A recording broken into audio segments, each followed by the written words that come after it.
Welcome back. Can we be seated, please?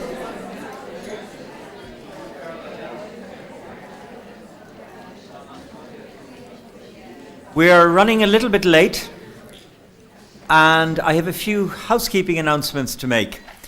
In the first place, because we really do genuinely want to have time for discussion and Q&A involving all of you, we're going to push lunch back by about 15 minutes.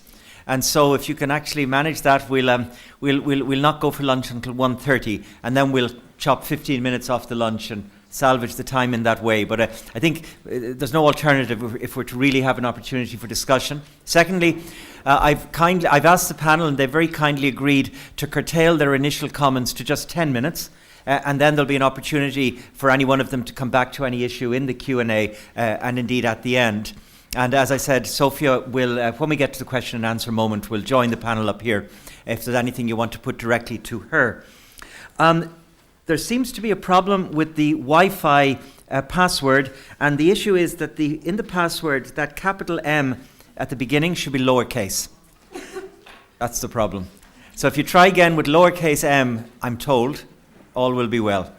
And could I remind everybody, as I will do repeatedly, and as we will do repeatedly through the day, this event is being live streamed. And so I suppose, just being innovative here, if anybody wants to put a question to the panel and you don't choose to be identified on the web, send it down to me in writing. There we go, we've just invented a protocol. So if anybody wants to do it in that way, that's how you do it. Just pass a piece of paper to me, and as long as it isn't obscene, I'll put the question to the panel. Okay, well, now we have an opportunity to, as they say in Northern Ireland, to drill down some of the ideas that have been in the air this morning, particularly in the keynote address of Professor Gruskin and the comments of the President. We've got a fabulous panel to do this drilling down, and in the first place, I'm very excited by the fact that we have the Chief Commissioners of the two Human Rights Commissions of the island of Ireland together here. Now, I used to be one of those commissioners, so I can say with authority that I don't remember when last the two chief commissioners appeared on a public panel together. Not because of adversity, but just because it never happened. So in the first place, we have Les Allenby, who has been recently appointed as Chief Commissioner of the Northern Ireland Human Rights Commission. He's been active for very many years in Northern Ireland around issues of economic and social law and justice.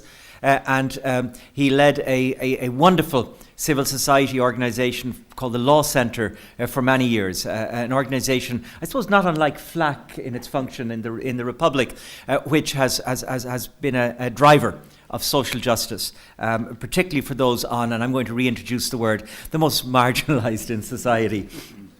And so a very warm welcome to Les, and if you'll all allow, I'll introduce everybody at once and then we'll go straight to the presentations. But Emily Logan is literally one of those types who needs no introduction. Emily is also the recently appointed Chief Commissioner of the newly established Equality and Human Rights Commission, and Emily, again, I just say, is very well known to us all because of her championing of human rights issues, and particularly for the last number of years, the rights of the child in Ireland, where she has acquitted herself with great, extraordinarily well, and has pushed the issue of children's rights to the fore in Irish discourse in a way which nobody could have imagined, perhaps, when she was appointed, and we all rejoiced when you were appointed as Chief Commissioner, and we've got great confidence in the new Equality and Human Rights Commission under your leadership. The next speaker will be Cliona Loughnane, and the best way to introduce her is that when I made a few phone calls asking who should speak from civil society about the issue of a rights-based approach to the right to the health, I asked three people separately without consulting each other, and every one of them said the person you need to get is Cliona Loughnane. And so it was. I think that says more than any biographical note to the role you've taken, most recently, among other, in promoting a civil society engagement with the UN Committee on Economic, Social and Cultural Rights, and particularly on the right to health aspect. If any of you have no idea what I'm talking about, I hope the panel will make all of this clear. And finally, President Higgins was the one who reminded us absolutely correctly that we don't live on an isolated island. We cannot talk about the problems of Ireland or the island of Ireland without locating them in the bigger global context, and it's for that reason that Jane Ann McKenna's presence on the panel is particularly important. She's the director of Médecins Sans Frontières Ireland, again an organisation that doesn't need any introduction, but which of course does astounding and exemplary work in engaging with human rights emergencies, be they man-made or natural, across the world. And Jane Ann herself has long experience before becoming director across various aspects of the work of MSF, whether it be in the field or at the headquarters level. And she'll broaden our horizon to make sure that we don't forget that there's a bigger world out there than just what's happening here on the island of Ireland. And so, with that then, let's get straight to it. And I have great pleasure in inviting Les to take the floor on behalf of the Northern Ireland Human Rights Commission.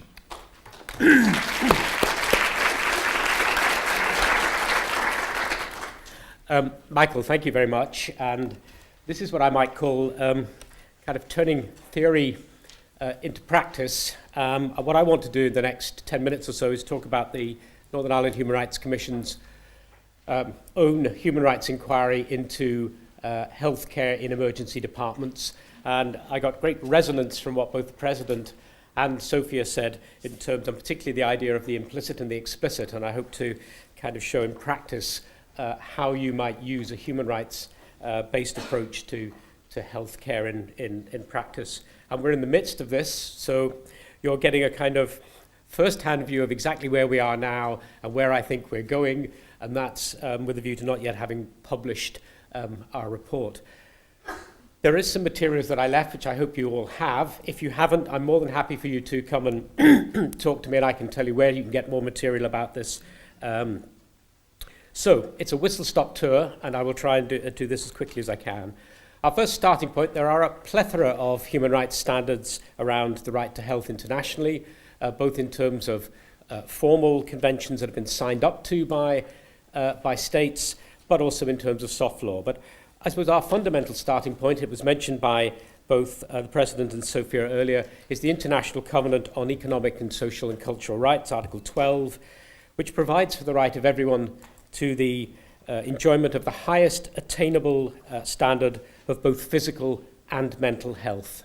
My Commission colleagues are very mindful that the concept is one of progressive realization. To use the language, if you like, that managers use within healthcare services, the idea of continuous improvement.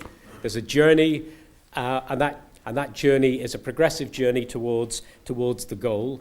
And secondly, the idea of non-retrogression, which is a rather ugly word in terms of not a word you hear used in everyday parlance, but no backsliding, essentially. That this is something that you can't move, even in times of economic austerity, you mustn't move backwards, and you have to continue to move forwards. The backdrop in Northern Ireland, very quickly, we have something like 700,000 visits to emergency departments every year. We have exactly the same issues north and south in terms of our emergency departments, to the extent that they are under pressure. Targets in the north are not being met. There's overcrowding. There are trolley waits, and there are particularly distressing individual stories. And I heard one this morning on the radio in terms of the south. We've had exactly the same issues in the north, a lot of media scrutiny, a lot of concern about the quality of care, staff feeling beleaguered and under pressure. Our terms of reference were to look at what the Northern Ireland Executive and public authorities are doing to respect and protect and fulfill human rights of those seeking emergency care. And the focus was to be on quality of care and services, on information provision, and thirdly, on participation and involvement. Not limited to that, but those were three of the key things that we were to focus on in this human rights inquiry. I'll spare you the domestic legislative framework, but just to say in terms of, and this is a gross, I have to say, oversimplification of what happens in practice. And if there's anyone here from the north in the healthcare service, apologies for trying to do this in such a strapline, but effectively the Department of Health and Social Services sets the policy, although in practice they intervene considerably more than that, and they can delegate then to particular bodies that they can set up under legislative framework to do other things. And we have what's called a commissioning process. Health and Social Care Board commissions services, and those are then provided by 6 trusts. 5 of them are regional trusts. So, for example, Belfast, Derry is served by, and the surrounding area by the Western Trust, 5 regional trusts, and a Northern Ireland ambulance service. We have an independent regulator, the RQIA, and we have an independent consumer voice called the Patient and Client Council. And so how they interact becomes really important. One other thing to say in terms of our backdrop is the emergency department, if hospitals, I think wherever you work in the world this applies, don't work in a vacuum. So in Northern Ireland we have minor injury units, we have out-of-hours general practitioner services, and then we have a lot of other services, including, very importantly, community care-based services, as well as other hospital services, and all of that integrates and operates within the emergency department. So our first phase, and I think the process is really important because it says something about what human rights inquiries bring to the table. Set up a free phone line. We put posters up in hospitals and healthcare settings, in unusual places like bus stations and train stations, sent out discussion packs, encouraged submissions online, sought to support focus groups to deliver and provide us with evidence. So for those who weren't comfortable doing it individually or organizationally, carried out visits to emergency departments. Those were announced visits and planned, did a literature review and appointed a panel. And I was one of the 3 members of the panel, one of my colleagues on the commission who was a background in health and social care inspectorate, and an external, Professor Paul Hunt, who's a former UN rapporteur on the right to health and who is a professor of law at the School of Law in Essex University. The second phase was a series of public hearings. We'd got almost 200 responses, including from 6 focus groups. We then went and travelled around Northern Ireland, 11 public hearings. I shan't forget them because the first one, which started with the minister, was in my first week in my new role. So I had a fairly unusual induction in terms of this. And we travelled around Northern Ireland, filmed all of the evidence, offered individuals who wanted to give evidence the opportunity to do it privately. And if you want to see the evidence, you can go online at the Human Rights Commission's website and watch the evidence in practice. We heard from everybody from the minister, who opened and closed the first and the 11th hearing, those people who were responsible for commissioning from chief executive downwards, those who provided the service, chief executives, clinical directors, the chief medical officer, the chief nursing officer, the trade unions, NGOs, down to the important people who actually use the service, their carers, and other family members. We heard stories that were rich and wonderful, some of them actually very positive, some of them less so. But it was that kind of richness and diversity of the inquiry that was really important. And I'll give you a very quick example of just kind of left field things that nobody had thought of. We heard from a wonderful family who'd had a really, really good experience. And actually why they came to give evidence was when they went online to provide the provider, the trust, with some feedback to say, thank you, you really did a very good job. They couldn't find anywhere to do it. There wasn't a feedback form, there was a complaints form. So they had to write, this is not a complaint. I wish to give you good feedback. Now that says something about institutions and organizations that are not used to getting good feedback, and they don't actually provide the opportunity to get good feedback. They only see the world in terms of expecting complaints. So lots of things that were really, really interesting that I don't think you'd have picked up in any other way. The inquiry's principles, and this is where we move into the kind of issues you were hearing about this morning. We adapted a human rights-based approach from the World Health Organization and the Office of the High Commission for Human Rights. It was about availability, about accessibility of service, about accountability, 3 A's, about quality of facilities and services, about participation, and about equality and non-discrimination. And our experience is that the process has struck a real chord. We had enormous amounts of public involvement. Everybody came that we asked to give evidence. We could have compelled, frankly, ministers to give evidence. We didn't need to do that. They came. They were rather nervous. I think they felt the public gaze, they would find it very difficult. But actually, the process was very positive. Quick then, canter through kind of findings and themes, and then why we think, where we're going with this and why we think this is an important practical design. As I said earlier, emergency departments can't be looked at in isolation. And the Commission has considerable sympathy for those who both manage in terms of as clinicians and chief executives, emergency departments. They don't control who and how people come in through the door, and they don't actually control how you get people in and out of the door. The community care services and the other services are really absolutely crucial to how you run an emergency department. So a whole systems approach is needed in terms of dealing with that. That has interesting ramifications for the idea of non-retrogression. The idea that if you just simply spend more money on emergency departments, you will automatically get a better service is not the answer to this. And in fact, there's an argument that says money needs to be placed elsewhere to relieve the pressure on emergency departments. So non-retrogression needs to be looked in a holistic way.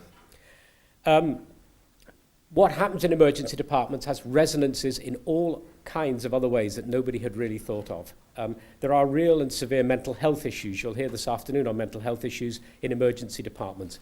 Alcohol is an issue in emergency departments. But to give you one small, and again, very left field, and something that I hadn't thought of at all, the Commission met the Chief Constable of Northern Ireland, and in the wings of a meeting, suddenly that we were doing this inquiry. And he immediately said, do you realise that in terms of missing persons in Northern Ireland, 40% of the people who go missing that we spend time looking for are in children's homes, and almost a third have left hospital, and we have to go and find out where they are. And of those, almost all of them in the emergency department, and almost all of them have mental health problems. So if you leave somebody waiting for hours with mental health problems, unattended in the emergency department, and they leave early, the police then have to try and pick up that. And that takes an enormous amount of police time, and nobody had ever sat down and worked out, well, how do we resolve this in a much more sensible resource way? So the resonances of an emergency department go way beyond the issues of just healthcare. Mental health, for example, and there are lots of good practice happening around Northern Ireland. None of it is joined up.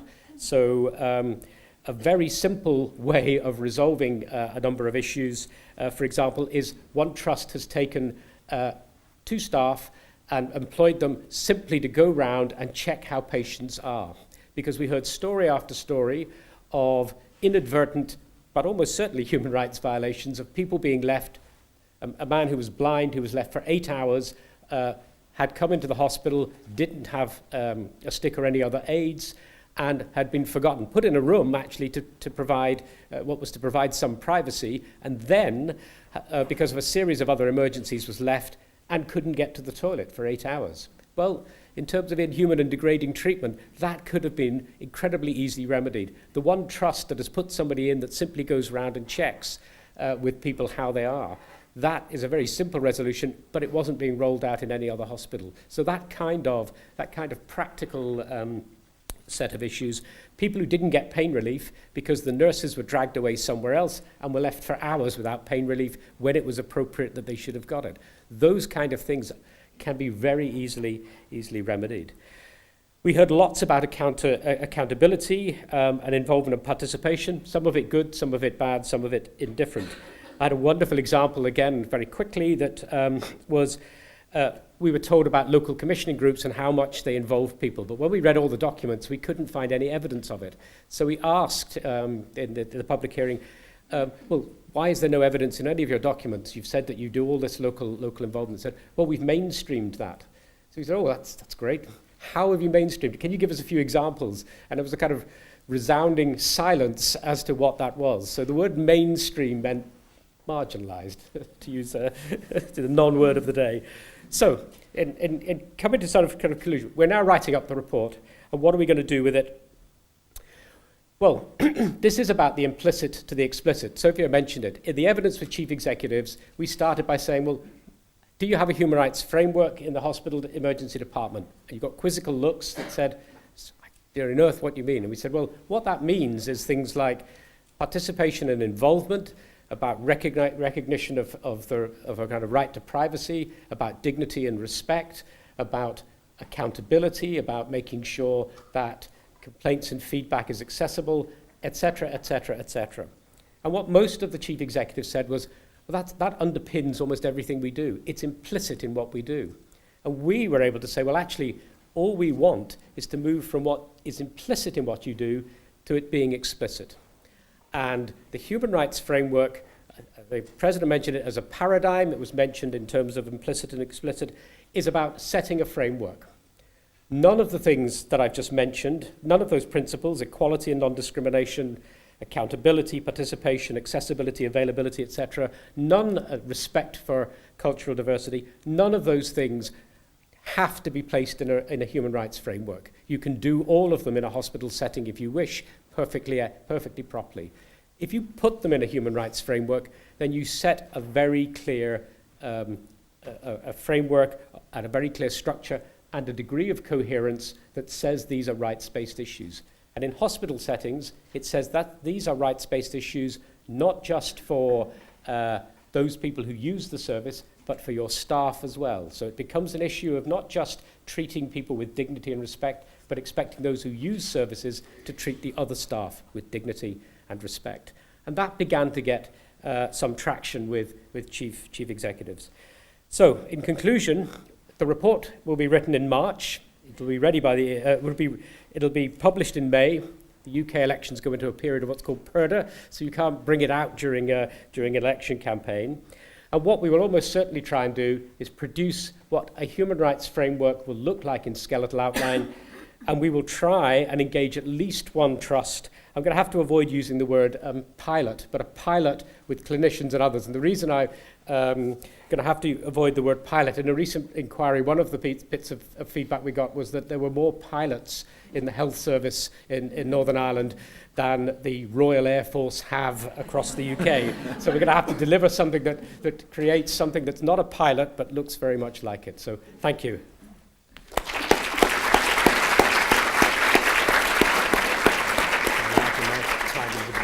That was great timing. Thank you very much, Les. And now we turn to Emily Logan, the Chief Commissioner of the Irish Equality and Human Rights Commission. Emily. Good morning, good afternoon, everybody, and thank you very much. Thank you very much, Professor Flaherty, for the invitation. I'm well aware, long before I was appointed, of your support for the Commission, and we thank you for that. We're very grateful for that, and hopefully look forward to a continued blossoming relationship. It's great to be here in Galway. This is not my first time, and nor will it be my last, but it is my first occasion as the Chief Commissioner of the Irish Human Rights Commission, so it is great to be here. Thank you very much.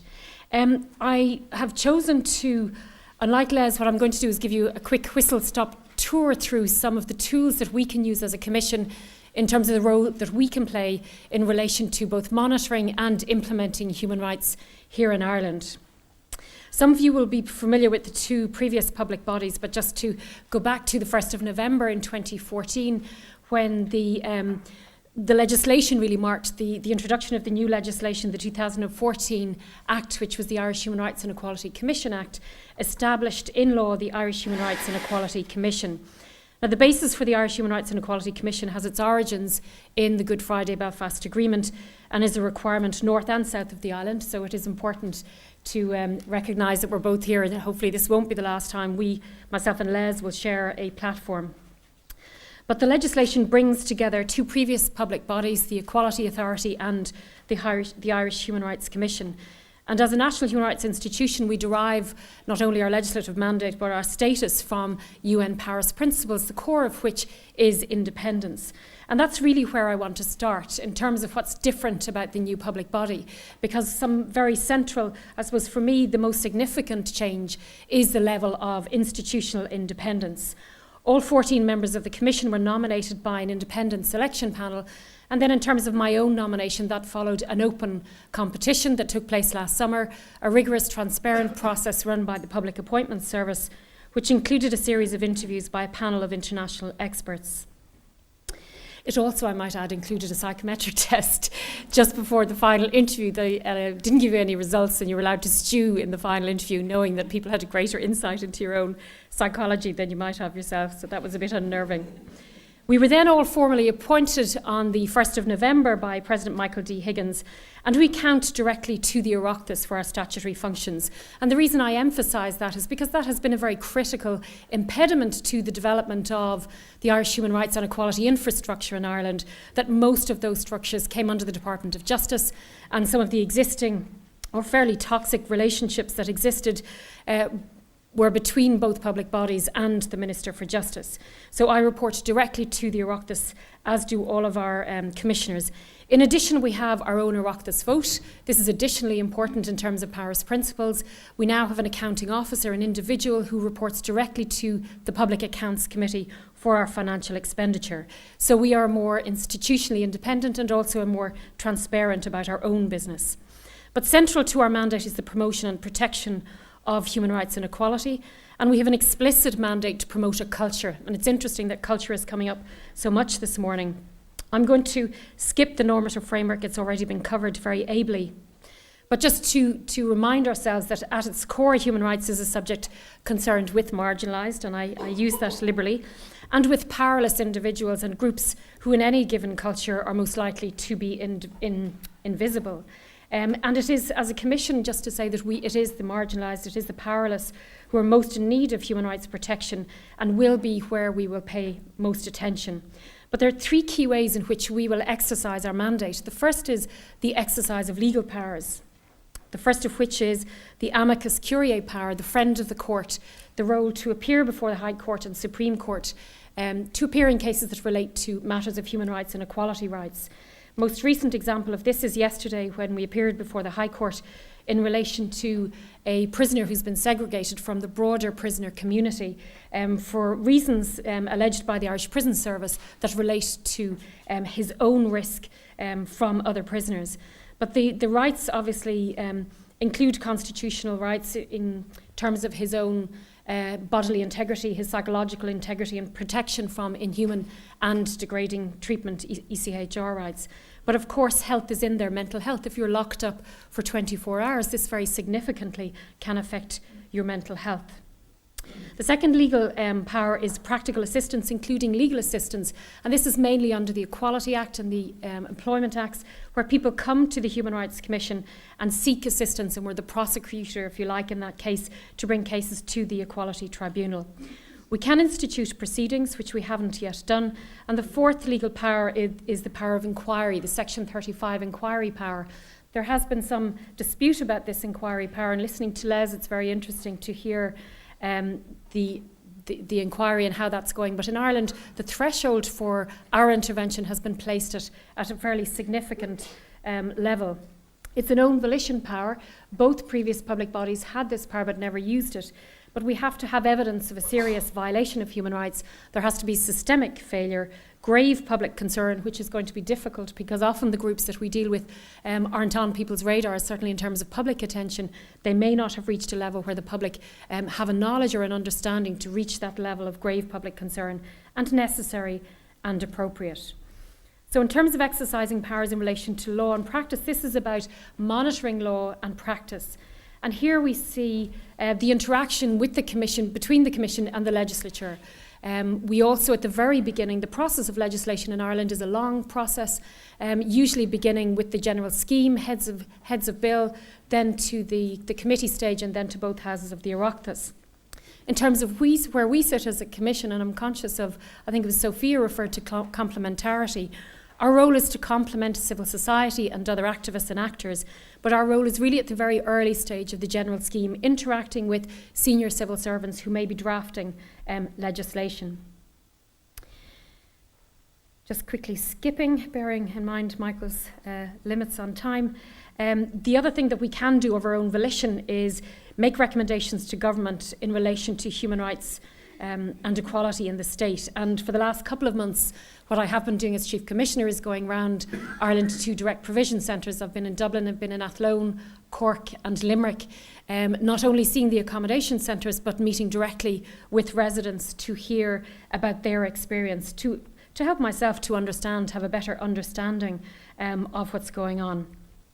In addition, we consult with national, international, European Union and international bodies, the most significant of which is the international treaty body, the treaty monitoring mechanisms that have already been referred to, so I won't repeat that. But just to say, in terms of the right to health, you should look out for the 8th of June. The President referred to it, the Committee on the Economic, Social and Cultural Rights state hearing is on the 8th of June. The Commission met with members of the committee in the beginning of December, the pre-sessional, and it's worth looking at the list of issues because health appears very, very strongly. Mental health, physical health, minority rights, and people who are struggling with access to rights, and also access or concern about authority, minority groups who are actually afraid to interact with authority. And the third strand is what's called promotion, and this is new in the legislation, new in the sense of the weight it's been given to the Commission, and I'm personally very happy with this. I should at this point declare a bias in terms of health because for 23 of my 33 years as a public servant I spent in acute healthcare settings both here and in the UK. But traditionally we have looked at the negative side of human rights, which is very critical in terms of monitoring and holding the state to account. But this promotional role is really looking at the more positive dimension to human rights, that emancipatory, that empowering element of human rights. Sophia referred to on her graph at the top of that list was participation, and this is something that we will be doing as a Commission, and it will be something that will be given the same kind of weight as some of the legal or judicial interventions. In the past we've been criticised for perhaps not being as strong on promotion and as not as strong on direct engagement with rights holders. But I suppose from my own point of view, it's about moving, it's that shift. When I left school, I started in the health service as a paediatric nurse in Temple Street.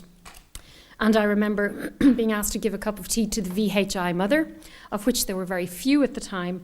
And I suppose it was quite remarkable at the time. There was such incredible poverty. This is in the early 80s. Incredible poverty, incredible social inequalities. But people were seen as passive recipients of our decision making. We were in charge. It was very paternalistic. We knew best. We were taught that we knew best. And we were encouraged to encourage parents and families to leave so that we could get on with the business of looking after their children. But things, of course, have changed considerably. But I think what we do need to challenge ourselves on is that move, that shift, that cultural shift away from knowing what's best for people when we think about intellectual disabilities, to will and preference, not only for people who can speak for themselves or are verbal, but for people who are non-verbal, to find ways where people can participate. Picking up on President Higgins' statement about moving human rights discourse out of the silo of law, as Chief Commissioner, I've been obviously investing a lot of time in terms of external relations, but a lot of people have said to me that human rights, in particular in the media sector, that human rights are perceived as too abstract, and largely the purvey of human rights lawyers, of the courts and academics, and not really relating to people in any real way. And I suppose that's the drilling down for the Commission, that's the challenge for the Commission, to not compromise ideologically what we're trying to do in terms of human rights, but also to try and make rights accessible. That goes back to Sophia's point about addressing the issue of capacity. We have been working as a Commission in two key areas, or with two key groups. One is the Irish Prison Service with prison officers, because we do believe that the culture in any environment, whether it's an institutional environment, but certainly where you have that power differential, where you have the state exercising such significant power, there's always the concern that that power may possibly be misused.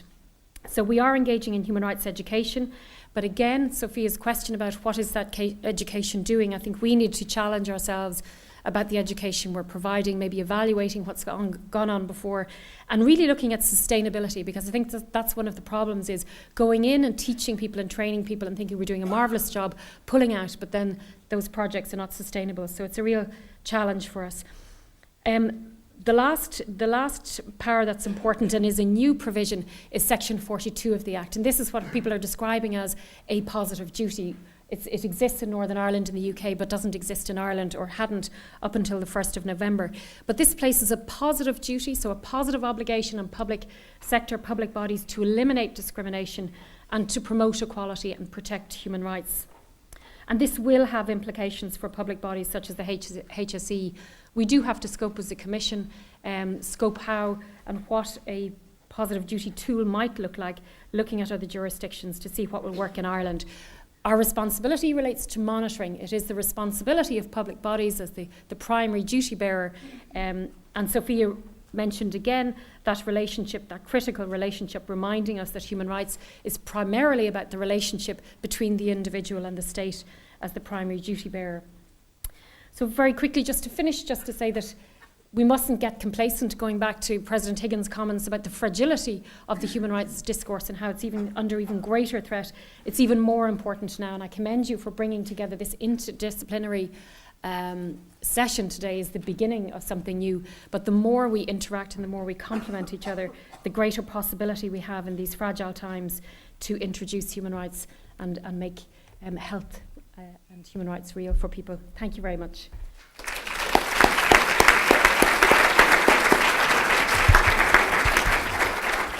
Emily, thank you very much indeed, and thanks again for keeping so well to time. We now have the pleasure of inviting Cliona Loughnane to speak, and perhaps Cliona, you might also speak a little bit to these to the review in front of the Committee on Economic, Social, Cultural Rights. 10 minutes, I don't know. All in 10 minutes. Thank you. So I was asked to speak about how the Irish Heart Foundation is using the idea of the human rights and the right to health specifically. And I suppose speaking in terms of Sophia's distinction about how you can use human rights in different ways, I'm very much positioned in the advocacy kind of point of view. So about using human rights to bring up issues and to bring them to attention. So what I had intended to talk about was just 2 points. And firstly, I'd like to comment on how we believe that the state's failure to uphold the right to health within our two-tier health system creates big difficulties in terms of access and eligibility. And I want to really speak about patients' everyday experience. So from the Heart Foundation's point of view, that relates to cardiovascular patients' eligibility for medical cards. And then I'd also like to look at access in terms of stroke rehabilitation. And then more briefly, I'd like to comment on how the state's failure to uphold the right to the highest attainable standard of health in areas of public health policy, such as obesity, and how this is undermining Irish citizens' right to health. So, there are many ways, of course, in which Ireland is currently failing to uphold the right to health within the health system.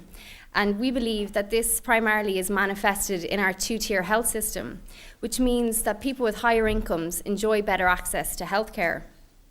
More recently then, there have been very dramatic cuts to the health budget, so a fall of almost a quarter between 2008 and 2012, a 10% reduction in health staffing, and increases in the costs shouldered by patients of about €100 per person per year.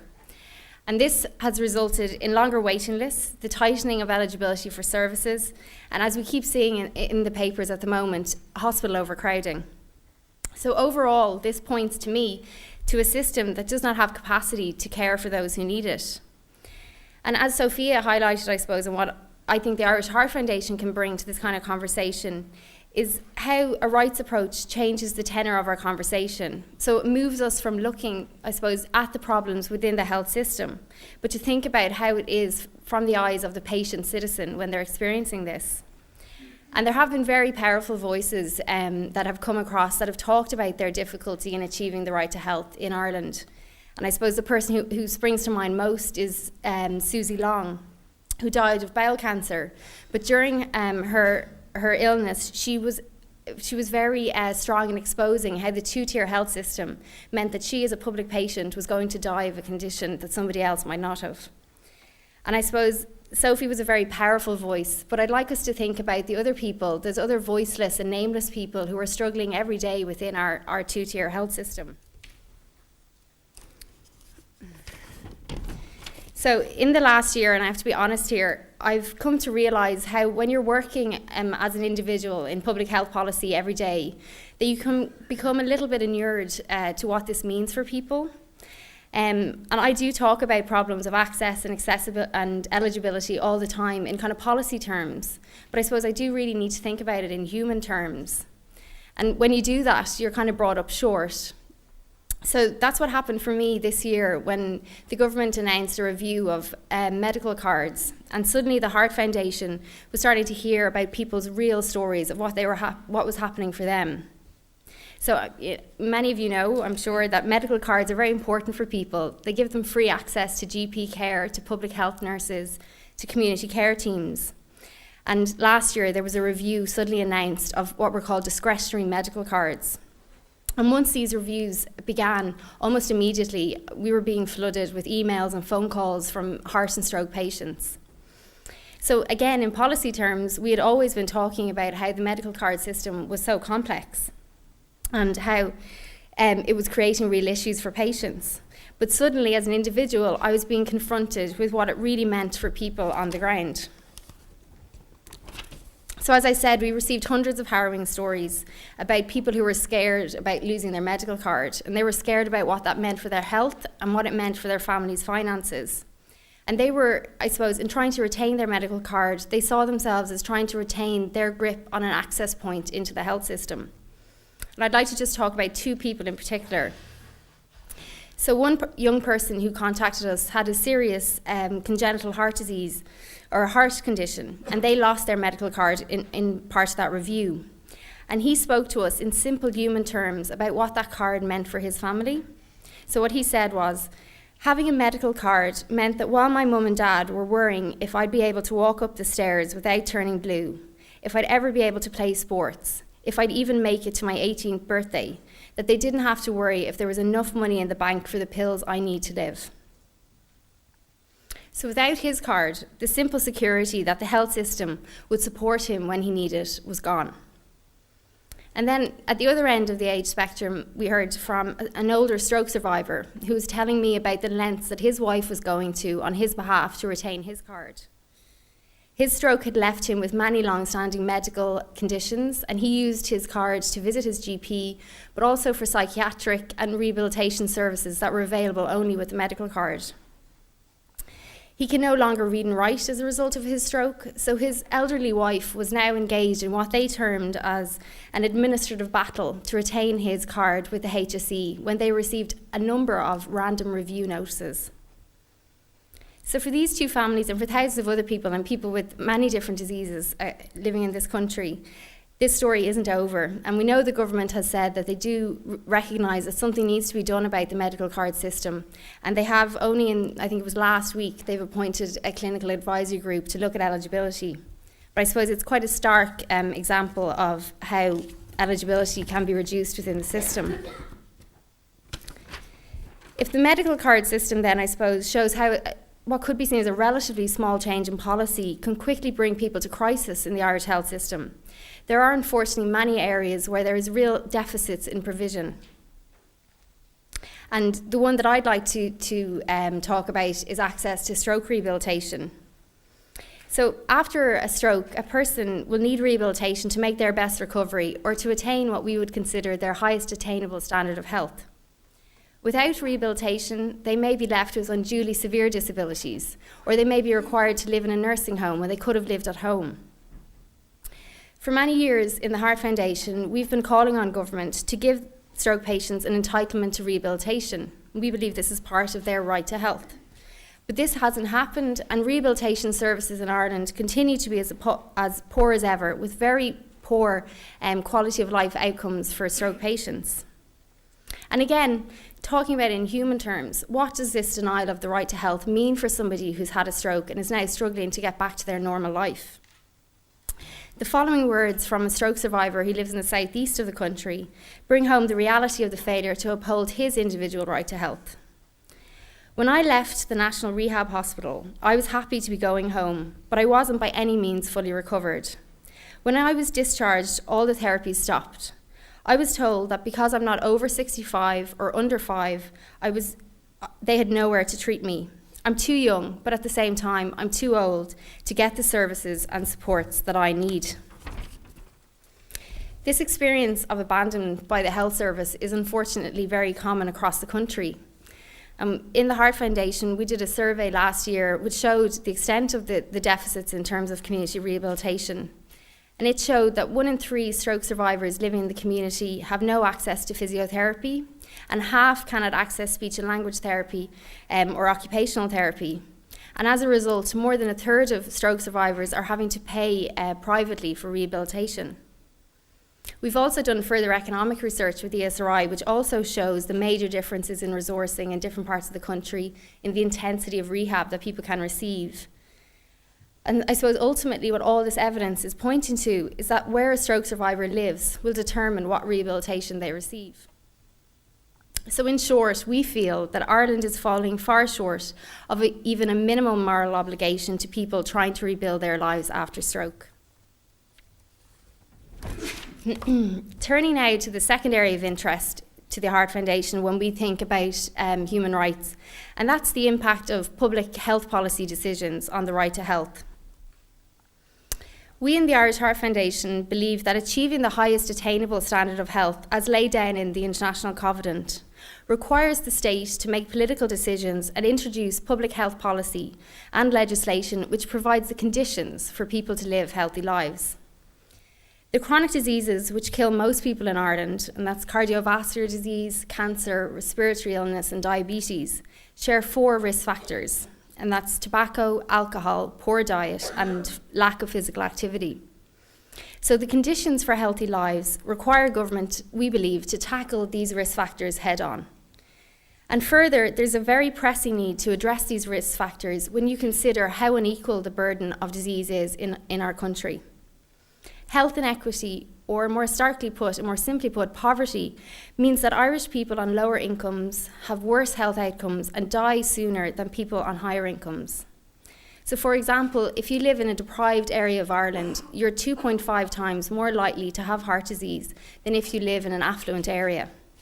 It's no surprise then that people who live in disadvantaged areas have much lower, or have the lowest life expectancy of people in Ireland. In short, political decisions about whether to reduce health inequity or tackle obesity rates or reduce alcohol consumptions can have life or death consequences. The failure, we believe, of government to adequately address these risk factors is demonstrated by many statistics, but just some are that more Irish children are overweight or obese in Ireland than in most European countries, that 75% of alcohol consumed in Ireland is as part of a binge session, and that only 12% of secondary school students are active for an hour a day. Yet we can continue to see the reluctance of government to introduce policies such as large-scale ban on junk food advertising to children, or as we saw this week, a ban on alcohol sponsorship of sports, which could reduce people's exposure to and attraction to these products. Why then, given the scale of disease and the unequal impact on Irish citizens, has the government been slow to tackle such public health threats?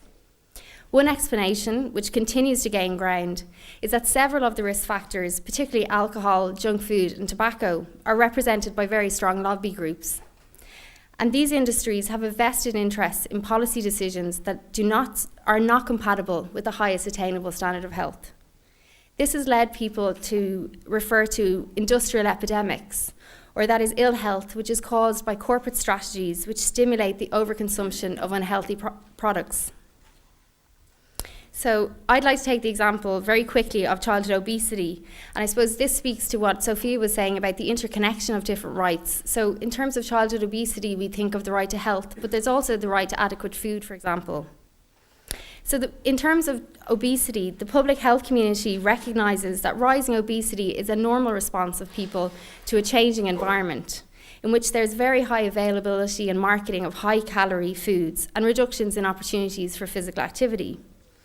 So to put it plainly, previous generations, I don't think, would recognise much of the food that children and young people eat in Ireland today. Yet up to now, the policies developed to address obesity in Ireland have focused on what individuals can do to reduce their own risk of obesity through media campaigns or short-term programmes in schools. Much less attention has been paid to address the drivers of obesity, including the intense marketing of food to children. In the obesity area, we can clearly see that market forces have a significant impact on the condition which affects people's health. And I suppose that speaks to the President's point earlier about the interconnectedness of the economy and human rights. Further, the government's rapporteur on child protection, Dr. Geoffrey Shannon, has named Ireland's failure to adequately address childhood obesity as a child protection issue, and that was in his report of 2014. So what then should the Irish government do?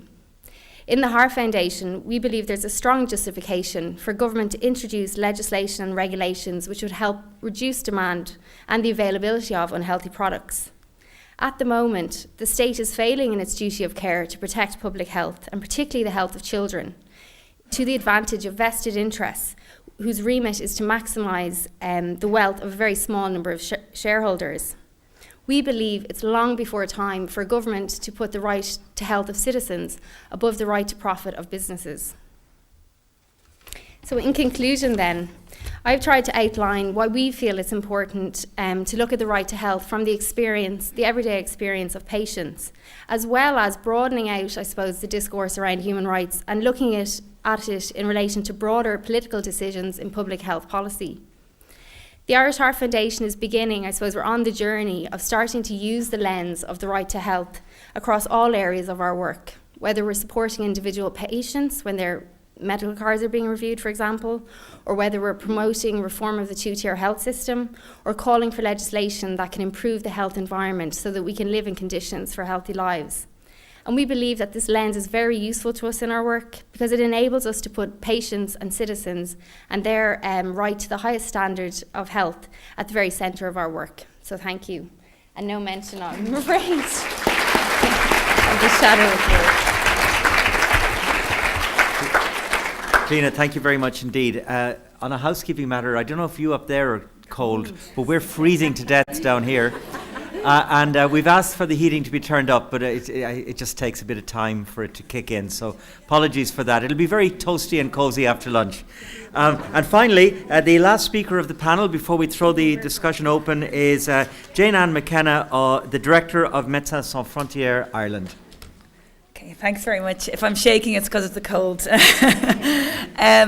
I'd just like to thank both Diarmuid and Michael for inviting Médecins Sans Frontières to participate in this discussion, which is great. I'll try, of course, the whole area around human rights and health from an international perspective. You know, I could be here all week, so I'll try and focus it on a couple of key areas in which, it very much impacts MSF and our ability to deliver medical assistance on the ground. So as many of you may know, MSF is an international medical humanitarian aid organisation, and it's our priority to deliver medical assistance, to people affected by conflicts, natural disaster, epidemics, but also those who are excluded from healthcare or who are living in neglect and fear.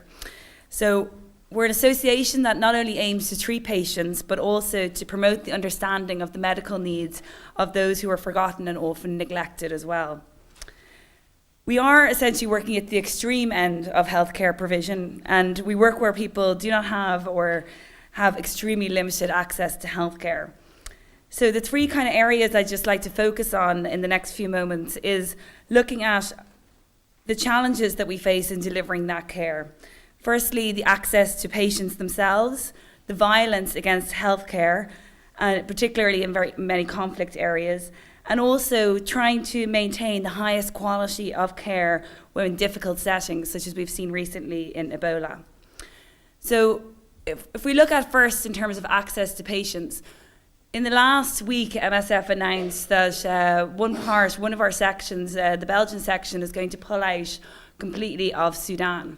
And this is not a decision that we take in any way lightly. I was there in Darfur in 2009 when we were expelled, when I was there with the Dutch section. And it was very reluctantly that we had to close up shop and essentially shut down a number of programs that were working to provide basic primary and secondary health care on the ground. So it was very much MSF's prerogative to try and find whatever means possible to stay on the ground and to try and assist the populations in danger. However, we found that over the years, we've been faced with a series of blockades by the Sudanese authorities. Any high-level meetings that we raised to discuss the medical and humanitarian needs were more, reasons for them to create more blockades as opposed to try and facilitate any level of healthcare. What that meant was that, in practical terms, in areas of East Darfur where we were working, our hospitals, the medical workers in one of our hospitals were arrested one day and we were forced to shut down the hospital. Essentially, that community were left with no healthcare provider. In other areas, like in Sharia, the camp in El Sharif, in South Darfur, we had a situation where we saw that there was a hepatitis E outbreak in the camp. We knew that there was a population in danger that would die if we did not put in additional emergency resources. And the Sudanese authorities directly blocked that by keeping our emergency teams in Khartoum. And what that meant is that we know from doing retrospective mortality surveys in the camps that more people, it was a higher rate of mortality at that time, and they essentially were preventable deaths. Another area which I suppose that we looked at, which forced us to really pull out, was looking at the Blue Nile state. So for those who are unfamiliar with Sudan, the Blue Nile state is essentially on the border. It's in North Sudan, but borders South Sudan. And in 2012, we saw hundreds of thousands of people come out of this Blue Nile state into South Sudan seeking refuge. And all of the patients that I met at the time there spoke of how they had been subjected to aerial bombardments, how they had walked for months on end. You know, they had left people behind, family members behind who were injured, who were wounded, who had died of dehydration or starvation. And essentially, the Sudanese authorities absolutely refused us, not only MSF, but other international aid organisations, from actually even being able to go in there and assess what is happening on the ground. And we know there is direct medical need that is needed there, but we are unable to get there and to get to our patients. Another challenge that we face across the border when we're looking at South Sudan is, you know, we have full access. We're able to work in all the different states. We have a huge presence across South Sudan. But what we're finding in the last number of years, and particularly in the last year from December 2013, when there was the outbreak of conflict in South Sudan, is that medical facilities themselves are coming under fire. So we have seen that, you know, it's now essentially our clinics, our hospitals and other medical facilities, ambulances, have become an extension of the battleground that is happening right now. We know that I suppose we ourselves, you know, we're not immune to these attacks, and we ourselves have had our hospitals looted, destroyed, and have had the neutrality breached in terms of different actors from different sides coming in with their military interventions and essentially pulling patients out from their beds. In areas where we've had to evacuate and had to come back, we saw how I think in total 25 patients were killed within the 4 hospitals that we worked in, essentially shot in their beds. And this essentially breaches all of the conventions around the neutrality and impartiality of health services, and being able to distinguish the need to be able to provide immediate access to healthcare for those who are wounded, who are caught up in conflict, but also essentially those who are in need of a basic medical assistance, the women, the children as well, who are essentially looking and surviving in this very, I suppose, difficult and contentious place. This, I suppose, the direct targeting of health facilities is not, you know, only an issue in South Sudan. We saw it in Syria within the first year of the war in Syria. I think 60% of the hospitals were destroyed. Only in the last week in the Ukraine, we've seen that 5 hospitals have been directly targeted and shelled in just in the last week alone. And if we want to go back to Sudan, in one of our hospitals in South Kordofan, which is on the border again between North and South Sudan, there was a deliberate targeted bombing by the Sudanese authorities of our hospital there, and it has been completely destroyed. When we're looking at more other factors that may impact on our ability to provide healthcare to those who need it the most, we can look a little to take it onto a different level. We can look at the recent Ebola response. So, you know, MSF was at the forefront of the response, you know, and essentially it's nearly a year now when we said that this epidemic was going to get out of control.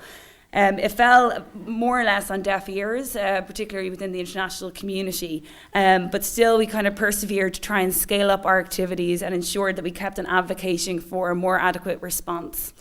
We see today that there are over 9,000 people who've been, who have died of the virus, and over 20,000 that have been affected by it or who have been infected. We know that this is, from MSF's perspective, you know, it was our priority to try and scale up as quickly as possible, to try and deliver the immediate medical assistance, but also, you know, to try and curtail the outbreak itself and adopt a public health approach, you know, in terms of trying to reduce the risk to others.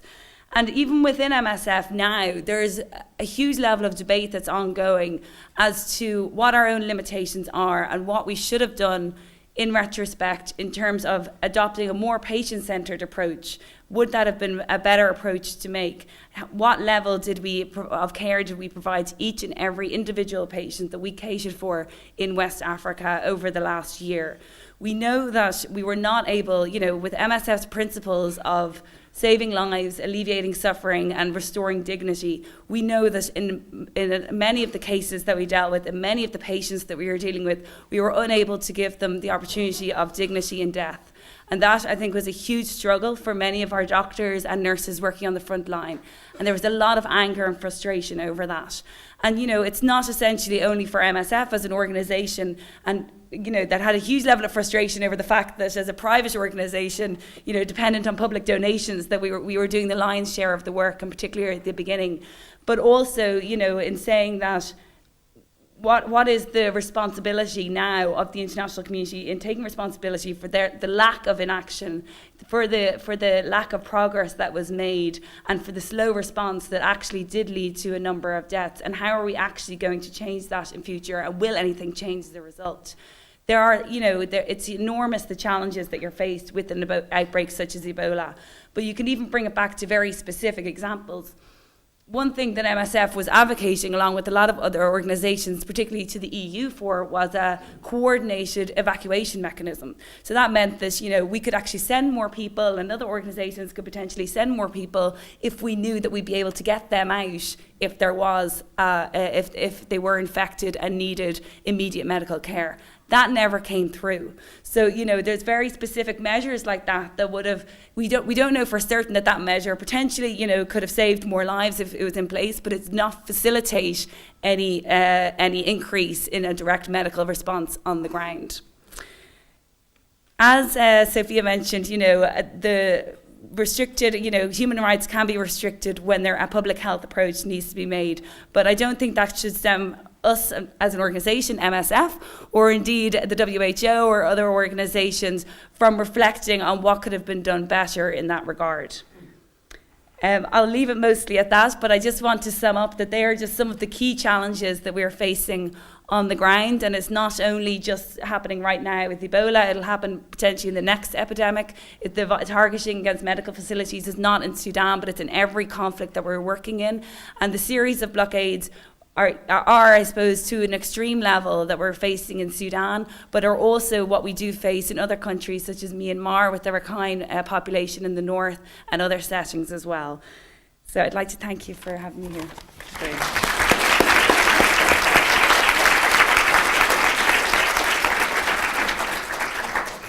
Jenan, thank you very much indeed. And Sophia, if we could invite you to rejoin. We've plenty of...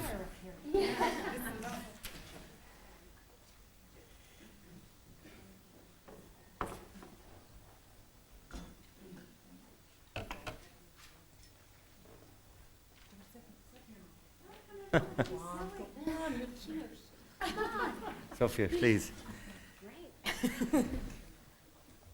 This is all meant to look so seamless. Exactly. Here we go. Okay, well, thank you all very much indeed. We've covered a wide array there of issues of the violation of the human right of health, and also attacks on healthcare workers, and then various forms of response at the national and international levels, with the comparative dimension indeed of Northern Ireland and the Republic. With all of that, and keeping in mind Sophia's keynote earlier, and indeed President Higgins' observations, the floor is open. Please don't feel the need to frame your comment as a question. If it's a simple statement, that's equally fine.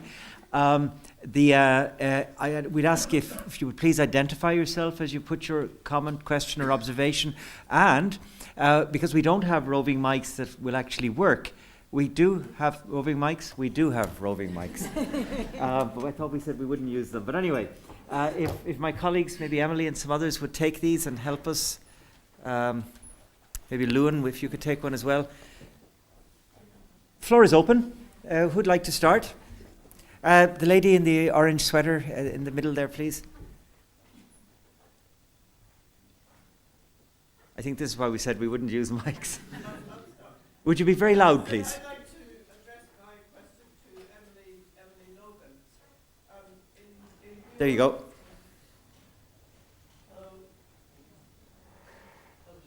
Okay.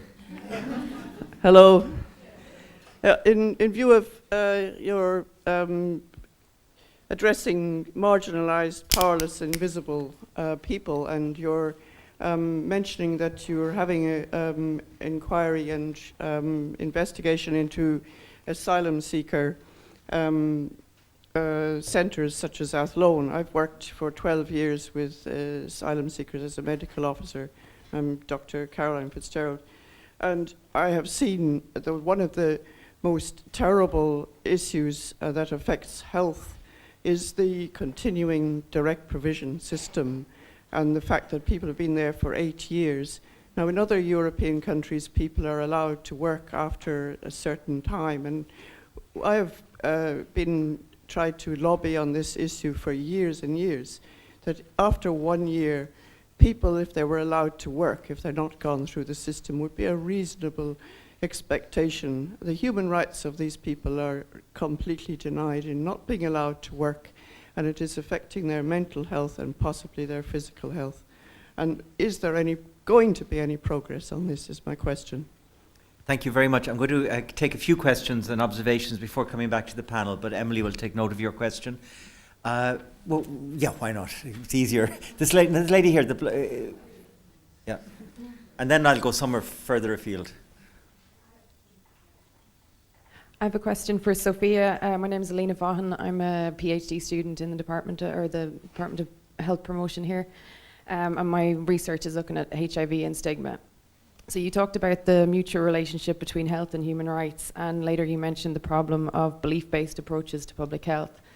I think equally we see belief-based approaches to the law, and I'm thinking particularly of criminal transmission laws in relation to HIV. And particularly that are based on erroneously held and scientifically unsound beliefs about HIV transmission. So just my question is, would you agree that such laws are counterproductive in a public health sense and indeed violate the human rights of people living with HIV? And what do you think we as researchers can do to persuade lawmakers and policymakers to change these laws? Thank you very much indeed. There was a lady over here in the blue sweater.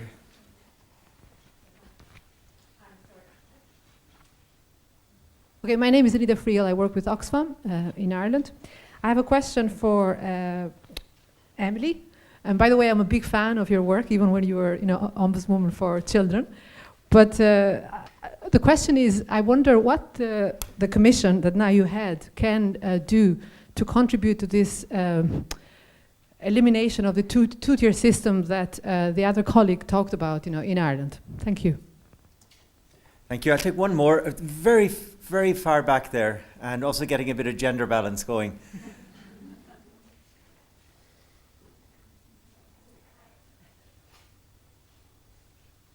Hi, I'm Marielle. I'm a student of human rights, and I have a question for Les Allenby. The Northern Ireland Human Rights Commission recently won High Court permission to challenge the abortion law, and I was wondering if you could speak a little bit about how you achieved this, and if you have any general advice for the reproductive rights struggle in the Republic of Ireland. Thanks. Thank you very much. Let's come back to the panel with those questions, and then we'll go back out to the floor again. Who would like to go first? Sure. We need to organise a mic. Can we take one of those hand mics there? You don't stay where you are. We'll get you a microphone. So Emily will take the first set of questions. Thank you. The first question was in relation to direct provision. I don't want to sound like a government official, but it might be just useful to let you know what's going on in terms of direct provision. Judge Brian McMahon has been appointed to oversee a task force by the Minister for Justice looking at direct provision. Our work as the Human Rights Commission, as an independent monitor, was to give guidance and to encourage the spirit of the legislation to which we operate is about encouraging the government to think differently about how it frames some of its policies, in particular in relation to direct provision. We've over 4,000 people in direct provision. We've made some strong recommendations. We're meeting with the task force. But one of the key things for me is that without the assistance of many legal activists and journalists, because the media have been on the issue of direct provision, we wouldn't have anything like the attention, the political attention that is now being afforded to direct provision. But the participation of the residents themselves, it's been disappointing that they're not on the working group, they're not actively participating. It's a shame to see, while the intentions are good, it's consultation. And we need to move away from, if we're going to start treating people with the respect and inherent dignity that we're talking about, they need to be involved. Certainly our experience in meeting directly with the residents, it's been a very rich experience. It's been very clear. One of the places that was very obvious to me in terms of mental health was Mount Trenchard in Limerick, in Foynes in Limerick, where there are young men there who are clearly unwell, who are, I don't have any clinical background, I'm not clinically competent to make any judgment, but just it's very clear from protracted periods in direct provision, young men who've been in direct provision for periods of up to 10 years, that has left them in situations of feeling excluded, certainly not having been, having had access to the labour market has been very fundamental to their lack of ability to integrate. But I think, what can I say, we're on the pitch as a commission, we're talking to the residents, we're talking to the NGOs, the civil society groups who are close to the people and have trusted relationships with them to try and play our part. But I think we're contributing as best we can. Thank you, Emily. Sophia? Sure. So, I mean, I think that the biggest question in terms of criminalization of HIV transmission is why there is this growth of laws happening right now. And I think it's important to be able to look globally at the incredible momentum that these laws are having, when in fact, in total agreement with you, there's not the public health data. The human rights framework around this is clear. And yet one of the things that's happened is the fact that there is, I would say, a misuse of data in order to actually help grow these laws in the various places that they are. And so in terms of being able to say what to do, I mean, I think one of the biggest issues, it comes back to the fact that there are so many different kinds of actors that are necessary. I mean, we absolutely need people to be advocating about the problems with these laws, but I think what we really need as well is the research that you're talking about. And I think one of the key issues around the research is, one, is to trace historically why there is this growth that's happening right now, where is that happening, and why is that happening? And also, I mean, I think it comes back to the question about, you know, you mentioned, and I think it was a shorthand, the inefficiency of these laws. And to be clear, that one of the things we have to look at is, from a public health perspective, if in fact it was appropriate, even though it result in a restriction of rights, it would be okay, right? The problem is that even from a public health perspective, one can look at these laws and see how problematic they are. And so it's really a question about being able to show systematically at a population level where there's some issues. And I'm happy to talk about it more outside if that's useful. Thank you very much. And Les, I think the last question was addressed to you. Yeah, on reproductive rights, I suppose I should say a bit about what the Commission is doing first. In Northern Ireland, abortion remains criminalised. The issue is a 19th century law, applies to the whole of Ireland, and the common law has allowed, in very narrow circumstances, terminations locally. The Department of Justice currently has a consultation document to extend termination and access to termination locally on the basis of lethal fetal abnormality.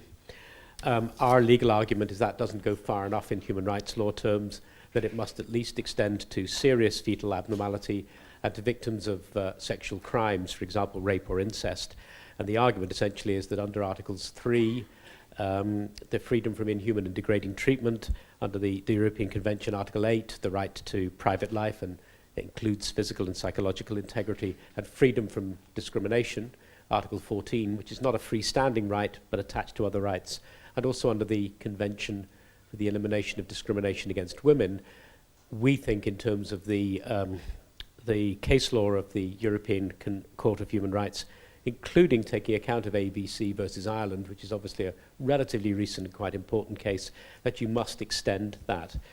The rationale for us doing that is a straightforward human rights rationale of, if the Commission's job is to promote and protect human rights, then if we have a legal opinion that suggests that the Northern Ireland Executive are acting contrary to those rights, then it's our job to take the legal action. There's a judicial review and leave has been granted. In other words, there's an arguable case and we'll now work through and see what happens. I'm not sure that I'm in a position to kind of or tread very lightly in the idea of giving advice to somewhere else, albeit a very close neighbour, in terms of what you should do. But the one thing I would say, and the one thing the Commission has been very clear on, that from the Commission's point of view, it's a matter of human rights law. Whatever individual views, for example, of commissioners about the right to life and the right to choose, has not been the basis on which this decision's been made. It's been a straightforward human rights law decision. And I personally, and I've taken a verbal kicking or two, as has the Commission, think that's the right thing to do. Thank you very much, Les. Perhaps I could just add that there is, of course, flowing from the Good Friday Agreement, a requirement for an equivalence of human rights protection north and south of the border. And that's a dimension that maybe could be explored, including in the context of this question. Let's take another round of, please. Well, I just, the lady who asked me the question about the universal social charge and what the Commission can do, there was a white paper, the two-tier system. The only thing I know that the Commission has done was last spring, when the white paper on the USC was introduced, the Commission submitted a policy paper to government with an emphasis on minority rights. That was really the emphasis, was how it the existing system, two-tier system, serves to exclude in particular minority groups. That was the emphasis of it. But any role that we might play would be commenting on drafting legislation or policy positions. That sounds a bit weak, doesn't it? Mm-hmm. You're looking unhappy with that. But I can talk to you. I'm here for the day. I can talk to you properly. Thank you. Please. We need a microphone for you. Didn't you have one? Where did it go?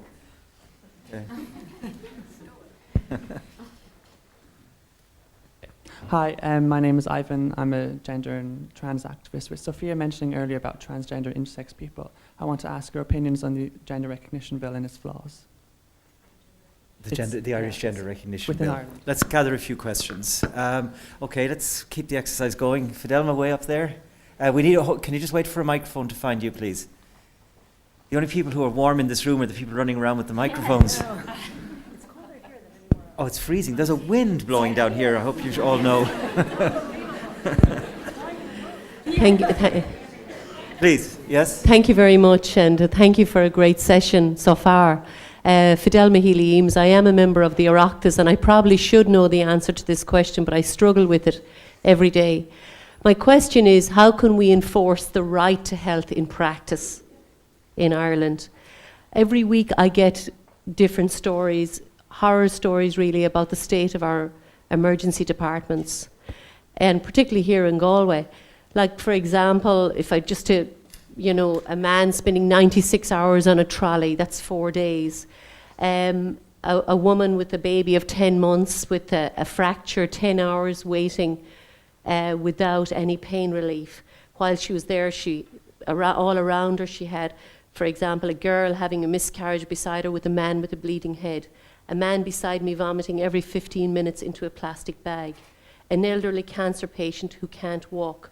No water, no privacy, no consultation rooms. When I tell my story, everybody hears mine, I hear everyone else's.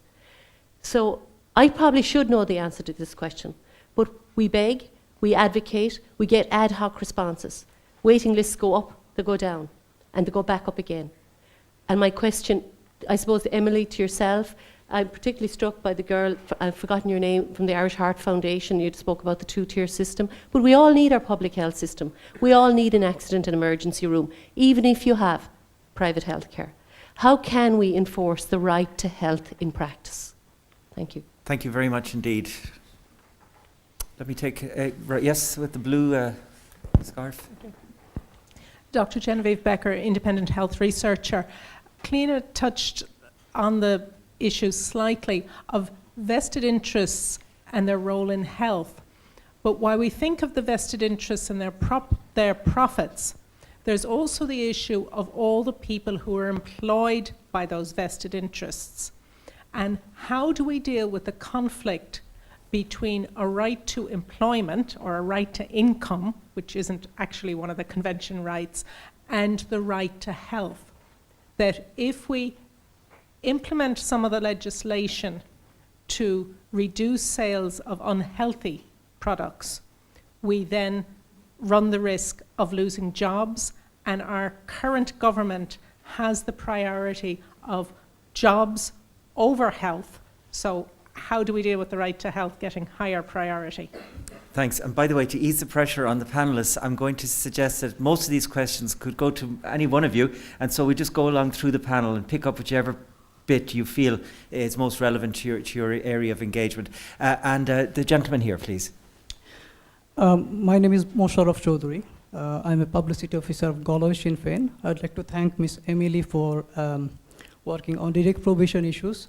So I'd like to request this Human Rights Committee, they should send their feedback to the working group that has been established to reform the direct provision system, and to mention the issues about rights to work for the migrants. Thank you.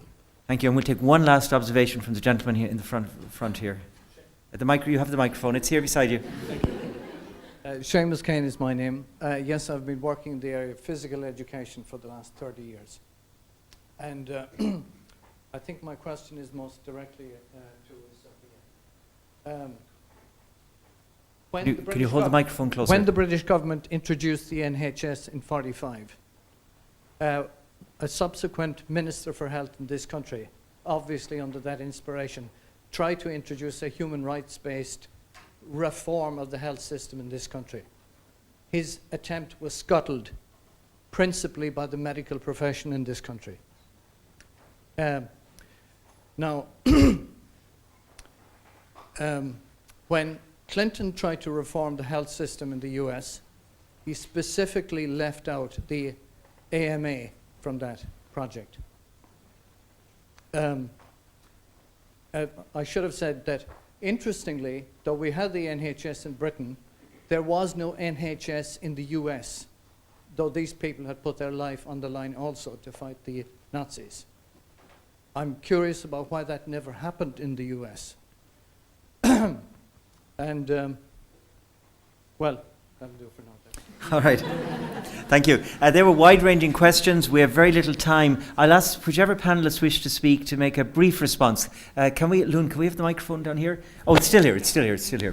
So if whichever you would like to have a go. Sophia? We can just go down the row. I can't speak in terms of the transgender bill here because I don't know anything about it, but yay. But what I can say is that right now there's a big move afoot in terms of reclassification within the International Classification of Diseases. And one of the key issues is to move transgender phenomena outside of behavioral and psychological disorders and move it into a new category called sexual health. The importance of this is not only in terms of the reclassification in terms of the ICD, the importance of this is that for positive approaches to law going forward, the notion of this reclassification can make a big difference, and so I think it's quite important. In terms of your specific question in terms of the United States, I'm trying to go really quickly. In terms of your specific question about the United States, I mean, I think that the political maneuverings that happened to get to the system that we have now in terms of which players have been in and which players have been out, the only thing I would say is that there is who's been in publicly but also who's been in privately. And I think it's a much more tangled story than what I could just respond to you kind of quickly like that. And again, I'm happy to talk at the break. So maybe just to go first to Fidelma's question about what we can actually do to introduce the right to health.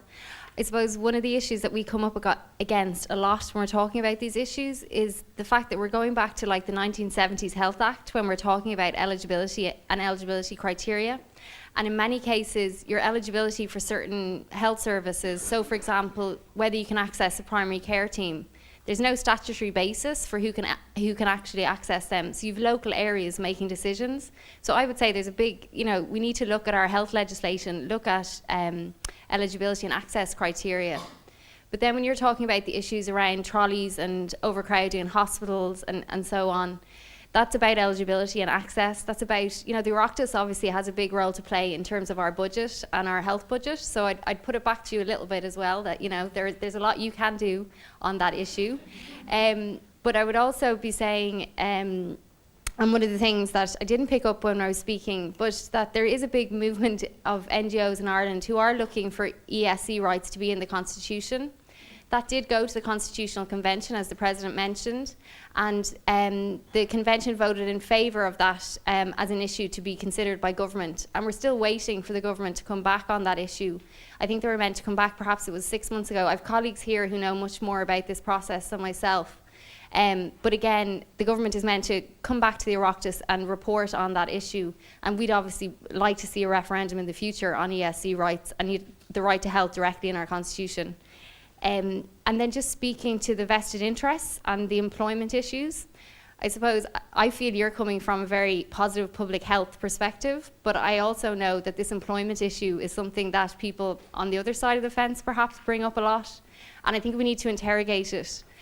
Because a lot of the time, when we're looking at different public health policy issues, we'll be told about these employment numbers that will be affected by policies. But if you drill into those, it's not really the case. I'm particularly thinking about tobacco, when companies would tell you about how many people are employed working in the tobacco area, and they'll tend to count everybody who works in a convenience shop in Ireland. Now, I wouldn't say they work for the tobacco industry, or that if, standardised packaging, for example, came in, that would have an impact on employment. So I think we need to interrogate that question and see, is it really an issue? Sorry. And just the other thing is, I suppose they're not mutually exclusive. Public health legislation can have very positive impact on employment, both in other sectors, but also if you think about the new alcohol legislation that's come in the last week, one of the things is minimum unit pricing, and that's meant to see that more people will probably be drinking in pubs than have been in the past, because the price in pubs was so different to the price in supermarkets. So that should presumably have a positive impact on employment in that way. So I just think there's different ways we can think about it, and they're not mutually exclusive. Apologies. Just in answer to your question about transgender, because most of my involvement in that was as Ombudsman for Children, where the original bill was referred to our office formally by Joan Burton at the time. And I suppose the area that we were working on was the recognition for young people under the age of 18. We fought hard to get it to 16, would you believe? And I think if Joan Burton hadn't been in place, we may not have seen under 18s recognised at all, to be fair to her. It's disappointing, obviously, for people who are going through transition who are younger than 16, but there were huge and very significant arguments about it competing with the age of medical consent. It's interesting to hear Sophia saying a redefinition in terms of sexual health, but certainly in terms of health, it's a key issue. But it's a disappointment for me that young people under 16 have not been recognised, and obviously for adults to have to divorce is just an affront, really. To the notion that we will allow whatever's popular, but if we have a discomfort about it, then we're not sure if we can do it.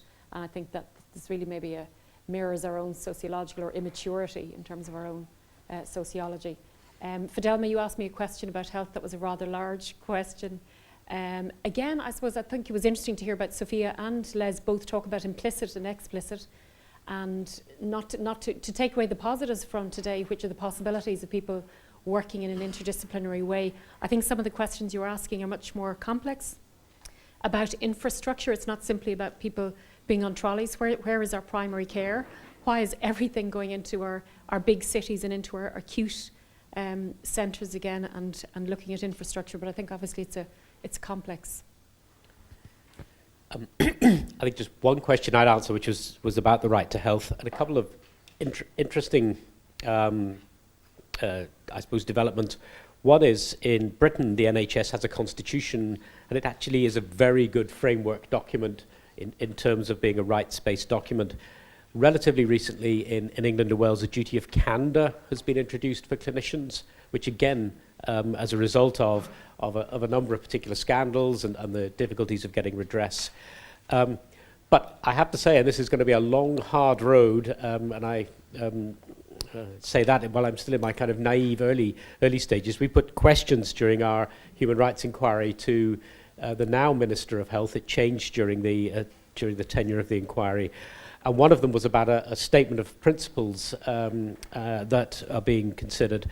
And the minister's reply to the idea of, well, let's put those in a human rights framework, was, we don't want to set up a charter for litigants. And there is a tension between the notion that human rights is simply about individual rights being enforced in courts, and I speak as a lawyer who has a slightly jaundiced view of the legal profession, but the idea that this becomes something for lawyers to play out in courts before judges, and what I think is potentially a much longer term and more valuable process. It doesn't take away from individual rights, but which is the idea of embedding human rights in both policy making and decision making, and taking human rights concepts and using those, not just the standards, but the concepts of proportionality and the idea of that rights should meet a legitimate aim, that some rights are absolute and can't be, and must be enforced, and some are qualified in the circumstances.